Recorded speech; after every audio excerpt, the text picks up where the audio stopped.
আসসালামু আলাইকুম friends, welcome back. So viewers, এই ভিডিওর ভিতর আলোচনা করব সঠিক নিয়মে চীনা হাঁস লালন পালন। এটা খুবই গুরুত্বপূর্ণ। অনেকে আপনারা চীনা হাঁস তো কালেক্ট করছেন, চীনা হাঁস লালন পালন করছেন, কিন্তু সঠিক নিয়মে লালন পালন করতে না পারার কারণে অনেক সময় কিন্তু আপনারা বিপদের মধ্যে পড়ছেন। চীনা হাঁসের বাচ্চা আপনারা বাসায় নিয়ে আসছেন, 7 দিনের মধ্যে চীনা হাঁসের বাচ্চাগুলো মারা যাচ্ছে। 1 মাস বয়সে যখন চীনা হাঁসগুলো আসছে তখন মারা যাচ্ছে, অথবা যখন ডিম পাড়ার মতো বয়স হচ্ছে তখন মারা যাচ্ছে, ডিম দিতে দিতে মারা যাচ্ছে। সো এই যে যাবতীয় সমস্যাগুলো, এই সমস্যাগুলো নিয়ে এই ভিডিওর ভিতরে আলোচনা করব। সম্পূর্ণ ভিডিওটা কন্টিনিউ করতে হবে ভিউয়ার্স। সো ফ্রেন্ডস, স্ক্রিনে দেখতে পারতেছেন আমার চীনা হাঁসগুলা অনেক ডিম দিয়েছে। আলহামদুলিল্লাহ, শুকরিয়া আদায় করতেছি আল্লাহ তাআলার। প্রায় 80 থেকে 85টার মতো ডিম তারা দিয়েছে। 4টা মুরগি ছিল আর 3টা আপনার নর ছিল। সো তার মধ্য থেকে আলহামদুলিল্লাহ প্রায় 30টা ডিম আমার ইনকিউবেটরে এখনো আছে। বাচ্চা কতগুলো ফুটবে জানি না, বাদবাকি আল্লাহ ভরসা। আর 25টা ডিম রিজেক্ট হয়ে গেছে, অর্থাৎ বাওয়া হয়েছে। এটা আপনারা সবাই জানেন, একটি ভিডিও করে আমি সেখানে বলছিলাম সেটা। সো আলহামদুলিল্লাহ, আমি 7 পিস চীনা হাঁসের বাচ্চা লালন পালন করছিলাম। সেখান থেকে কিন্তু এই দেখেন 7টা চীনা হাঁসই কিন্তু এখন সুস্থ আছে, সুন্দর আছে। তারা ডিম দিচ্ছে। যদি আল্লাহ তাআলা রহমত করে ইনশাআল্লাহ কিছুদিনের মধ্যে আমরা বাচ্চা দেখাইতে পারবো আপনাদেরকে। সো এই যে 7টা আমি চীনা হাঁসের বাচ্চা নিয়ে আসলাম, 7টাই বেঁচে আছে, এখানে আমার কোনো ক্রেডিট নাই। আল্লাহ তাআলা দয়া করেছেন, রহমত করেছেন, এহসান করেছেন। এর জন্য কিন্তু 7টা চীনা হাঁস কিন্তু বেঁচে আছে। বুঝতে পারছেন? আর আমি একটু নিয়ম ফলো করছি জাস্ট। ওদের খাবারের বিষয়টাই আমি একটু ফোকাস দিছি। সাপ্লিমেন্ট, ওষুধ এ বিষয়ে একটু ফোকাস দিয়েছি। রাখার জায়গার বিষয়ে একটু ফোকাস দিয়েছি। এই বিষয়গুলো একটু আমি চেষ্টা করছি ভালোভাবে রাখার জন্য। আর সুস্থ রেখেছেন তো আল্লাহ তাআলা। এখানে আমার কোনো ক্রেডিট নাই। সবকিছু আল্লাহ তাআলাই করেছেন। সো আপনি এই নিয়মটা ফলো করতে হবে। যখন আপনি খাবার দিচ্ছেন, বাসি খাবার দেওয়া যাবে না। যদি আপনি বাসি খাবার দেন, সেক্ষেত্রে কিন্তু হাঁসগুলো অসুস্থ হয়ে যাবে। বাসি খাবার দেওয়া যাবে না। একদম পচে গেছে যে ভাত, সে ভাত আপনি দিবেন না। যে খাবারটা একদম পচা, সেই খাবারটা আপনি দিবেন না। যদি এই খাবারটা দেন, আপনি যত ভালো সাপ্লিমেন্ট, যত ওষুধই আপনি দেন না কেন, আপনার হাঁস সুস্থ কিন্তু থাকবে না। বাচ্চা নিয়ে আসার পরে শীতের মধ্যে যদি হয়, তাহলে অবশ্যই ব্রুডিং করতে হবে। যদি 1 দিনের বাচ্চা হয়, ব্রুডিং করতে হবে। অর্থাৎ তাপ দিতে হবে তাদেরকে। হ্যাঁ, এই যে 60 পাওয়ারের যে বাল্ব রয়েছে, এই বাল্বটা দিয়ে তাপ দিবেন 1 দিন। আর বাচ্চা নিয়ে আসার পরে আপনারা 1 দিন পরে তাদেরকে খাবার দিবেন। পানি সামনে অল টাইম দিয়ে রাখবেন না।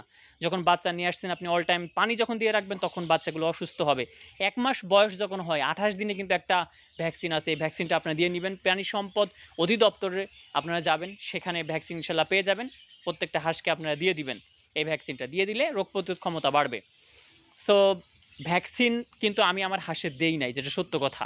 7টা চীনা হাঁস ছিল, ভ্যাকসিন দিই না, সুস্থ আছে। এখন ভ্যাকসিন দিলে কি হয় আর না দিলে কি হয় সেটা আমি বলি।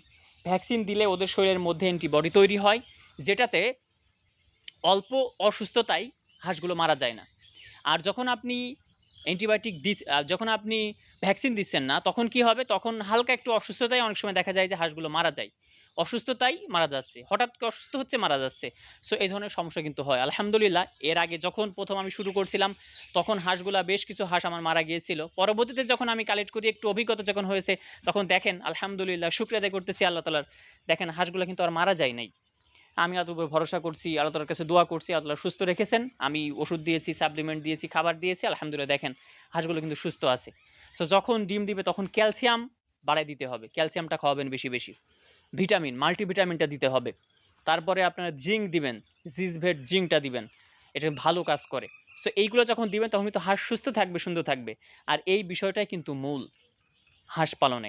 শুধু হাঁস না, আপনি যেকোনো প্রাণী যখন আপনি লালন পালন করছেন, তখন সাপ্লিমেন্ট, ওষুধ প্রত্যেকটা বিষয় কিন্তু আপনার নজর রাখতে হবে। জাস্ট আপনি খাবার দিয়ে দিলেন, আপনি ছেড়ে দিয়ে রাখছেন, এদিক ওদিক বেড়াচ্ছে, এদিক ওদিক খাচ্ছে, এদিক ওদিক খাবার গ্রহণ করছে, তখন তো হাঁস অসুস্থ হবেই। যেইখানে আপনার খাবারের কোনো মানবিষ নাই, যেইখানে আপনার সাপ্লিমেন্টের কোনো বিষয় নাই, ওষুধের কোনো বিষয় নাই, সেই হাঁসগুলো কীভাবে সুস্থ থাকতে পারে বলেন? অসুস্থ হয়ে যাবে, এটাই স্বাভাবিক। সো আপনারা ওষুধগুলো দেন এবং সঠিক নিয়মে লালন পালন করেন। আপনারা 2 বার বা 3 বার খাবার দেন এবং গরমের মধ্যে ওদেরকে পানি দিয়ে রাখবেন অল টাইম, যাতে করে গোসল করতে পারে। যদি পুকুর থাকে তাতে কোনো সমস্যা নাই, পানি দেওয়ার প্রয়োজন নাই। আর শীতের মধ্যে অবশ্যই তাদেরকে ভালো একটা জায়গায় রাখবেন, আবদ্ধ একটা জায়গায় রাখবেন।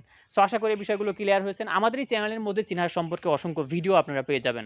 সো অবশ্যই সেই ভিডিওগুলো দেখবেন। সেক্ষেত্রে চীনা হাঁস সম্পর্কে অনেক নতুন তথ্য আপনারা জানতে পারবেন। অনেক প্রশ্ন আপনাদের থাকে, আপনারা আমাদের ভিডিওর চ্যানেলের মধ্যে যান, ভিডিওগুলো দেখেন, প্রশ্নের উত্তর পেয়ে যাবেন ইনশাআল্লাহ। যদি কোনো প্রশ্নের উত্তর আপনারা না পান, তাহলে অবশ্যই কমেন্ট করবেন। পরবর্তীতে আরেকটি ভিডিওতে আপনাদের প্রশ্নের উত্তর উত্তর দেওয়ার চেষ্টা করবো ইনশাআল্লাহ। সে পর্যন্ত সবাই সুস্থ থাকবেন, ভালো থাকবেন। আসসালামু আলাইকুম ওয়া রাহমাতুল্লাহি ওয়া বারাকাতুহু।